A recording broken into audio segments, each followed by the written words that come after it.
On pense qu'on montre du doigt vers le haut, mais en réalité, on n'est tous que des navigateurs dans cet univers subjectif qui se cache derrière nos yeux. Alors, pourquoi ne pas vraiment explorer? Pourquoi ne pas capturer la magie qui est là dehors, avant que le sablier ne soit vide?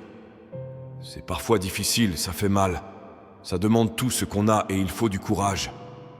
Mais je pense qu'on va tous réaliser que choisir de vivre pleinement notre authenticité, peu importe si les autres sont d'accord, pas d'accord ou indifférents, c'était la meilleure décision qu'on ait jamais prise. Tu n'as pas à être parfait. Il faut persévérer. D'un côté, t'as cette croyance limitante qui te dit que parce que les choses ne sont pas exactement comme tu voudrais, t'as tout perdu. De l'autre, il y a celui qui dit « Écoute, les choses ne seront jamais exactement comme tu les veux, alors accroche-toi et fais de l'art avec le chaos. » Il y a quelque chose à propos de l'idée que celui qui reste debout à la fin remporte le prix. Pourquoi? Eh bien, parce que quand la vie met des obstacles sur ta route, tu deviens un navigateur capable.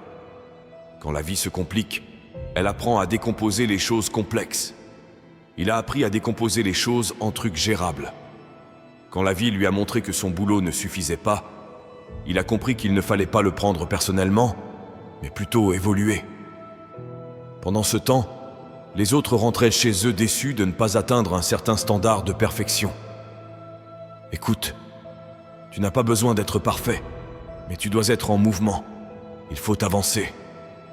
C'est incroyable, ce qu'on découvre quand on se met en route.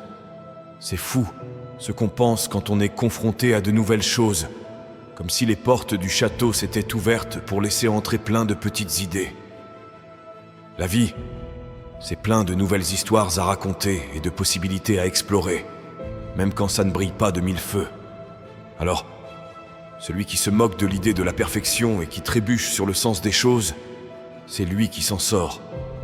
Ce n'est pas parce qu'on erre qu'on est perdu. La vie, c'est une expérience, mes amis, et les expériences ne peuvent pas être parfaites. Alors, qui gagne dans le jeu de la vie? Peut-être que c'est celui qui découvre le plus vite ce qu'il ne faut pas faire. Tu vois, persévérer, c'est se tenir debout, avancer, et voir son ignorance actuelle comme une monnaie qui pourra servir à progresser.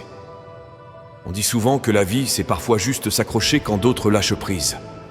Non, on ne vit pas dans un monde parfait, pas de miracles à la clé, mais on se bat pour tenir bon, prêt à échouer de façon spectaculaire et à se relever. Ce sont ces moments-là, ces histoires, qui valent vraiment la peine d'être retenues. Alors pourquoi la vie est-elle un jeu de courage? Parce que pour obtenir ce que tu n'as jamais eu, il faut faire ce que tu n'as jamais fait.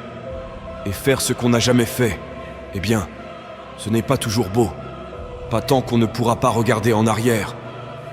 Et quand ce moment arrivera, que tu souriras et que tu repenseras à tout le parcours, au changement que tu as créé, je te garantis que ce ne sera pas parce que tu as minimisé les obstacles et les blessures en chemin. Ce ne sera pas parce que tu avais peur de te faire mal. Ce sera parce qu'en un monde de refus, tu as dit oui. Dans un monde où les gens ont peur de paraître imparfaits, ignorants ou incertains, tu as plongé dans le chaos et tu en as fait quelque chose. Choix numéro 1. La perfection, la porte du non. Des erreurs avec un minimum de critique, mais aussi un minimum de progrès. La porte numéro 2, c'est la porte de la persévérance, la porte de l'humilité et de la vulnérabilité. Ouais, c'est le chaos, mais il y a aussi des avantages. Du coup, la question reste, laquelle vas-tu choisir? Quel pas va marquer le début du reste de ta vie? Parfois, ce que tu ne fais pas est plus puissant que ce que tu fais. Parfois, la réponse, ce n'est pas un coup de maître ou un prix pour l'ensemble de ta carrière. Non. Parfois, la réponse, c'est tout simplement de tenir bon et de réaliser que les oui sont là. C'est important, mais ça ne vaut rien comparé à ce petit murmure que tu n'entends pas, à ce sentiment de ne pas être à la hauteur, et au reflet qui te regarde en retour et qui te paraît juste ordinaire. C'est ce sentiment qui est faux. Ce qu'on m'a dit une fois, c'est que le succès n'est pas toujours quelque chose de spectaculaire. Quand le monde entendrait ce même murmure et s'inclinerait parce que, oh, on l'entend tous. La vie, ce n'est pas un film. Il n'y a pas de fin fixe. On sait qu'il y a de la peur. Ce n'est pas sorcier. L'inconnu égale la peur. Mais si je peux me permettre, laissez-moi vous expliquer quelque chose. Parce que là où il y a de la peur, il y a aussi autre chose. Et cette autre chose, c'est l'opportunité. Comme un rideau qu'il faut tirer, un océan à traverser. Ce n'est pas un jeu miraculeux. C'est un jeu de confiance en soi. Un jeu où il ne faut pas personnaliser les gens qui vont vous laisser tomber. Compte les jours qui te mettront à genoux. C'est pas un manque de confiance quand tu rates, parce que tu vas rater. Et j'espère que tu le feras. J'espère que tu le feras, parce que chaque essai te rend plus fort, et chaque échec rend plus facile de dire non à ce bateau qui veut te ramener au port d'où tu es parti. Comme ce serait confortable, sûr, tranquille. Mais tout comme la peur et l'opportunité, c'est la même chose. La sécurité et le regret le sont aussi. C'est une concession, un loup déguisé en mouton, et ça représente beaucoup de choses. Mais ils ne sont pas toi. Alors oublie les grands mots. La magie, ce n'est pas dans la lune, c'est dans l'escalier qui t'y mène. Chaque marche, chaque bataille, chaque fois que tu tombes, fais-toi un sourire et continue d'avancer. Parce que la différence entre le moyen et l'exceptionnel, c'est la capacité de prendre une seule décision. Celle de tenir bon, de rester ferme quand les gens autour de toi font marche arrière. Crois en tes bases, même quand les murs se rapprochent. C'est comme courir une course en regardant chaque pas, pas la ligne d'arrivée. Non, la ligne d'arrivée n'est pas l'important. Fais n'importe quoi, mais ne te laisse pas distraire. Ça te rappelle le chemin à parcourir. Ton boulot, ce n'est pas de faire apparaître la ligne d'arrivée, mais de dire oui au pas qui est juste devant toi, et de laisser le reste de côté. Tu sais, n'importe qui peut faire un pas, n'importe qui peut avancer. Les voyages, la vie, c'est juste une accumulation de ces pas, une accumulation de petites décisions pour ne pas lâcher prise.